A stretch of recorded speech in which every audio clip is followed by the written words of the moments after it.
Good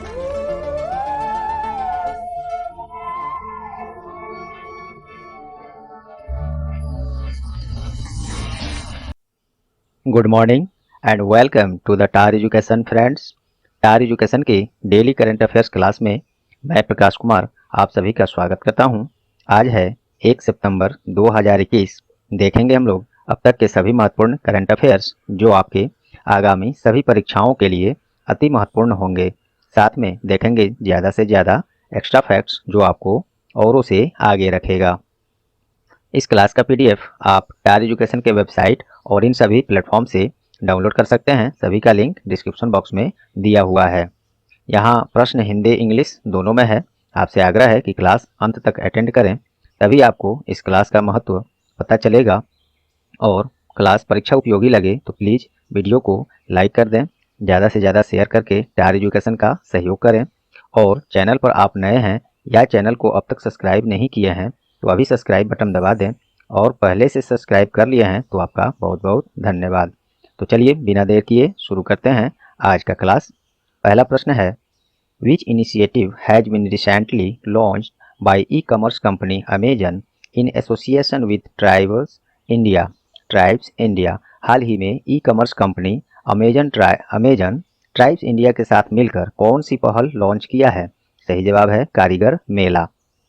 ई commerce company जो है Amazon, वो ट्राइब्स इंडिया के साथ मिलकर देश में जनजातीय समुदायों द्वारा बनाए गए घरेलू और सभी लोकल उत्पादों को पूरे देश तक पहुंचाने, उनको सेल करने में सहयोग करने के लिए कारीगर मेला पहल का शुरुआत किया है। और जनजातीय मामलों के मंत्री अभी कौन है? तो श्री अर्जुन मुंडा हैं। पहले भी यही थे और मंत्रालय में हेरफेर हुआ है, उसके बाद भी यही हैं। चलिए, अमेजन ने ये किया है उसके बारे में देखिए। अमेजन का स्थापना 5 जुलाई 1994 में हेडक्वार्टर मिलीवी वाशिंगटन डीसी यूनाइटेड स्टेट्स में है।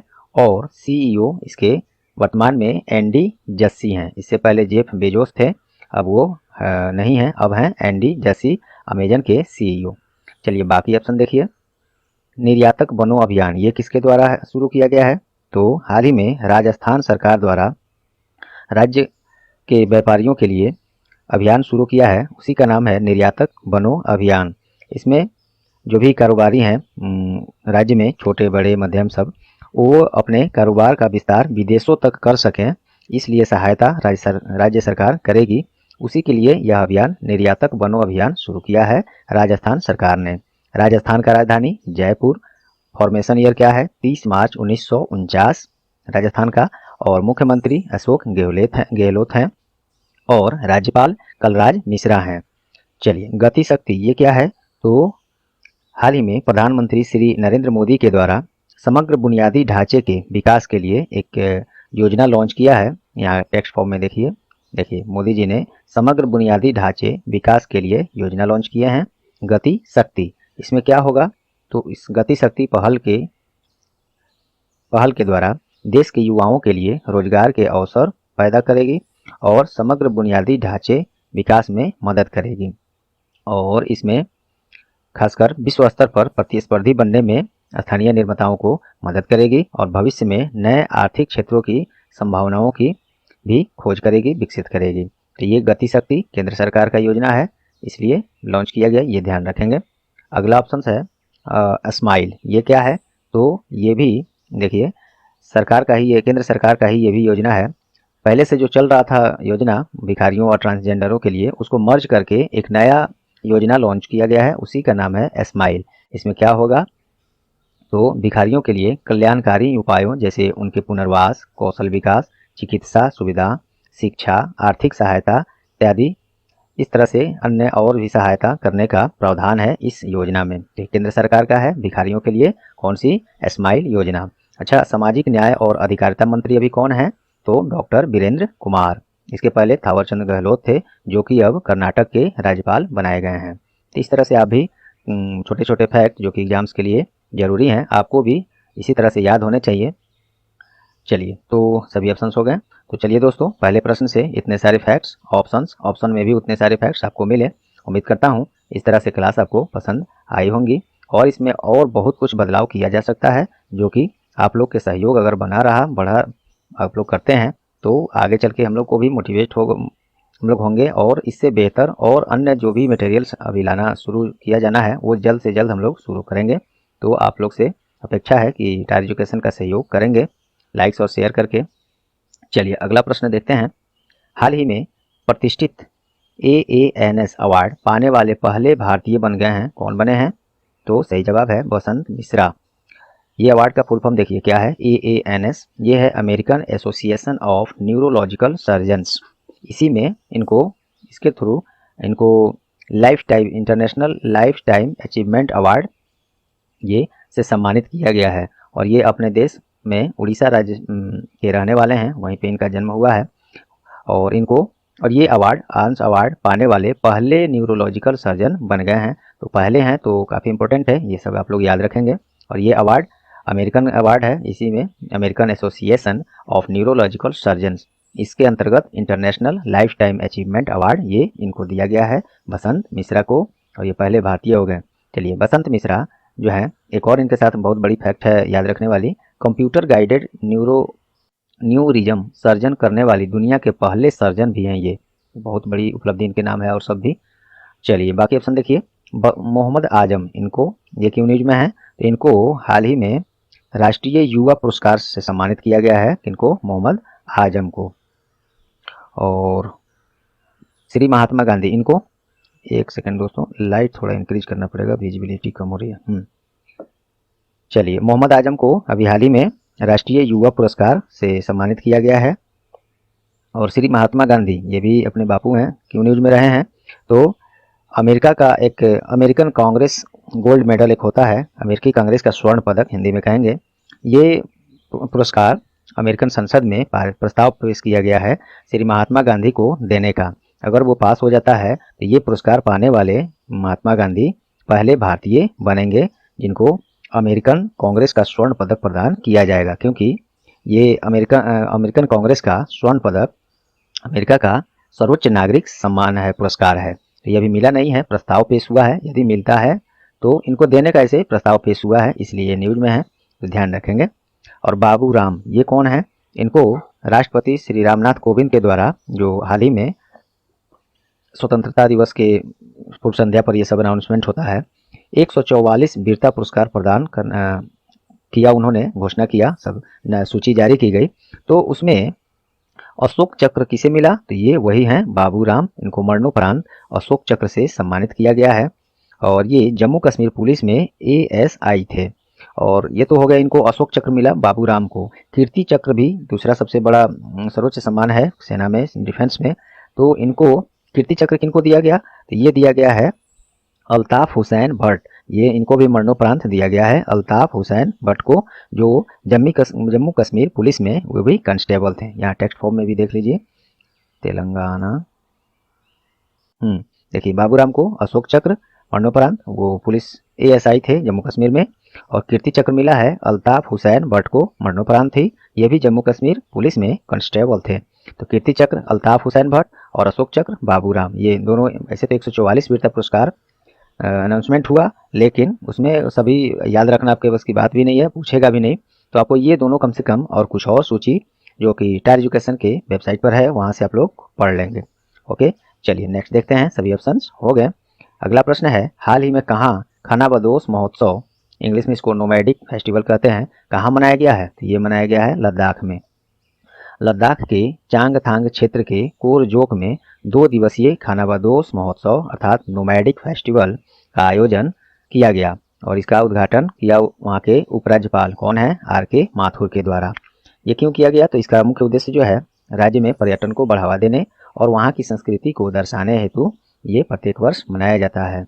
और उपराज्यपाल वही RK माथुर हैं। और लद्दाख के सबसे पहले राज्यपाल कौन थे, उपराज्यपाल, तो GC मुर्मू थे, जो कि अभी कंट्रोलर ऑडिटर ऑफ जनरल, वो कैग जिसे आप लोग कहते हैं, वो कैग के पोस्ट पर अभी GC मुर्मू हैं, वही थे लद्दाख के सबसे पहले उपराज्यपाल, लेकिन अब हैं RK माथुर।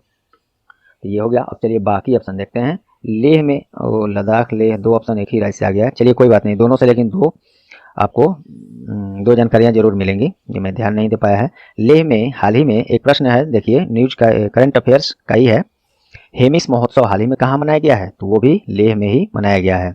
इसको एक लाइन में याद रखेंगे। हेमिस महोत्सव लेह लद्दाख में ही मनाया गया है। और मध्य प्रदेश में मांडू महोत्सव एक होता है, कहाँ मनाया जाता है? तो वो मध्य प्रदेश में मनाया जाता है। म से मांडू, म से मध्य प्रदेश, ऐसे भी याद रख सकते हैं। दिल्ली हाल ही में वन महोत्सव मनाया गया है, कहाँ पर? तो दिल्ली में। क्यों मनाया गया? तो वहाँ पर राज्य सरकार ने 33 लाख वृक्षारोपण का लक्ष्य पूरा करने के लिए वन महोत्सव मना रहा है। दिल्ली सरकार के द्वारा ये योजना है, महोत्सव है, वन महोत्सव। तो ये सभी फैक्ट्स और ऑप्शन आपको मिले यहाँ। अब यहाँ से दोस्तों, अभी मैंने जैसे कि कल ही बताया था, अगले एक 1 वीक के लिए हम लोग MCQ बहुत कम ही देखेंगे। हाँ, क्वेश्चन पूरा हम लोग लाएंगे, एक भी क्वेश्चन आपको छूटेगा नहीं। करंट अफेयर का जो भी महत्वपूर्ण करंट अफेयर्स हो सकते हैं वो हम लोग जरूर लाएंगे। MCQ फॉर्म में कुछ कम ही क्वेश्चन हम लोग फॉर्म कर पा रहे हैं। एक सप्ताह के बाद सब कुछ सुचारू रूप से और अन्य क्लास भी शुरू होंगे, आप लोग को सभी चीज़ मिलने लगेंगे। तब तक के लिए आप लोग से गुजारिश है, आप लोग बने रहें। कमी कुछ नहीं है, आपको एक्स्ट्रा फैक्ट इसमें सब यहाँ भी दिया जा रहा है और स्टैटिक्स, तो प्रश्न सभी मिलेंगे जो परीक्षा उपयोगी हैं। चलिए अगला देखते हैं। चौथा प्रश्न है, IRDAI के द्वारा किस मोबाइल पेमेंट कंपनी को बीमा ब्रोकिंग लाइसेंस दिया गया है? तो ये फोन पे को, मोबाइल पेमेंट कंपनी है फोन पे, इसी को दिया गया है बीमा ब्रोकिंग लाइसेंस। IRDAI के द्वारा ये लाइसेंस दिया जाता है, क्योंकि इस इंश्योरेंस कंपनी का रेगुलेटर अपने भारत में कौन है? तो यही IRDAI है। इसके बारे में हम लोग यहाँ डिटेल्स यहाँ है पढ़ेंगे। देखिए, तो फोन पे जो है अब इस लाइसेंस से क्या करेगा सॉरी दोस्तों, फोन पे अब इस बीमा ब्रोकिंग लाइसेंस के द्वारा अपने प्लेटफॉर्म पर सभी बीमा कंपनियों के बीमा उत्पादों को बेच सकेगा। ये अच्छी पहल है, अच्छी खबर है फोन पे यूजर्स के लिए। वहाँ से भी डायरेक्ट कंपेयर करके ये बीमा कर सकते हैं, करा सकते हैं। चलिए, तो ये लाइसेंस जो दिया है IRDAI ने दिया है और यही देता भी है। भारत में जितने भी इंश्योरेंस कंपनियां हैं, बीमा कंपनियां हैं, उनको रेगुलेट यही करता है। और IRDAI अर्थात international regulatory and development authority of India. Headquarter इसका हैदराबाद है। स्थापना 1999 में और इसके चेयरमैन सुभाष चंद्र खुनटिया हैं। ये चारों लाइन इसमें से हर एग्जाम तो नहीं कहेंगे, लेकिन एग्जाम्स में ये चारों पॉइंट्स कभी न कभी पूछे जाते हैं, पूछे जा चुके हैं, ध्यान देंगे। फ़ोन पे से संबंधित बात है तो उसके बारे में जान लें। आपके मोबाइल में फ़ोन पे तो है, लेकिन कुछ बेसिक जानकारियाँ उसके बारे में रखनी चाहिए एग्जाम्स के पॉइंट्स ऑफ व्यू से। फ़ोन पे का स्थापना 2015 में, हेडक्वार्टर बेंगलुरु है। इसके CEO आप अगर मालूम है तो बता सकते हैं, नहीं तो सर्च करके ज़रूर बताएं फ़ोन पे के CEO कौन है। दो भाई ने मिलकर इसको शुरू किया था। चलिए बताइए कौन है। चलिए अगला प्रश्न है, हाल ही में किस भारतीय क्रिकेट ऑलराउंडर ने क्रिकेट के सभी प्रारूपों से संन्यास लेने का घोषणा किया है? तो ये हैं स्टुअर्ट बिनी। स्टुअर्ट बिनी भारतीय क्रिकेट टीम के सीनियर टीम में जो है उसमें इनका बहुत योगदान रहा है। साथ में IPL जो हम लोग के यहाँ होता है, इंडियन प्रीमियर लीग, उसमें राजस्थान रॉयल्स टीम में भी अच्छे खेल का इन्होंने प्रदर्शन किया है। चलिए, क्रिकेट से संबंधित बात हुई है तो भारत में क्रिकेट खेल का आयोजन कौन कराता है? BCCI अर्थात board of control for cricket in India. स्थापना 4 दिसंबर 1928 में। प्रेसिडेंट सौरभ गांगुली हैं और सेक्रेटरी इसके कौन है, सचिव कौन है? जय शाह हैं, जो वर्तमान केंद्रीय गृह मंत्री के पुत्र हैं। गृह मंत्री अमित शाह की बात हुई तो एक और फैक्ट है कि हाल ही में एक नया मंत्रालय बना है भारत सरकार में, सहकारिता मंत्रालय, कोऑपरेशन या कोऑपरेटिव मिनिस्ट्री। तो उसका सबसे पहला मंत्री भी श्री अमित शाह को ही बनाया गया है, जो केंद्रीय गृह मंत्री वर्तमान में हैं ही। चलिए अगला प्रश्न है, पेंशन फंड नियामक एवं विकास प्राधिकरण PFRDA के द्वारा राष्ट्रीय पेंशन प्रणाली NPS जिसको कहते हैं में अधिकतम आयु बढ़ाकर कितने प्रतिशत कर दिया है? ये अब 70 वर्ष कर दिया है, पहले 65 वर्ष था, अब 65 से बढ़ाकर 70 वर्ष कर दिया गया एंट्री लेवल। यहाँ तक कोई भी राष्ट्रीय पेंशन प्रणाली में शामिल हो सकता है। 18 से 70 वर्ष के देखिए यहाँ है भी का लाभ उठा सकते हैं। PFRDA का फुल फॉर्म क्या होता है? Pension fund regulatory and development authority.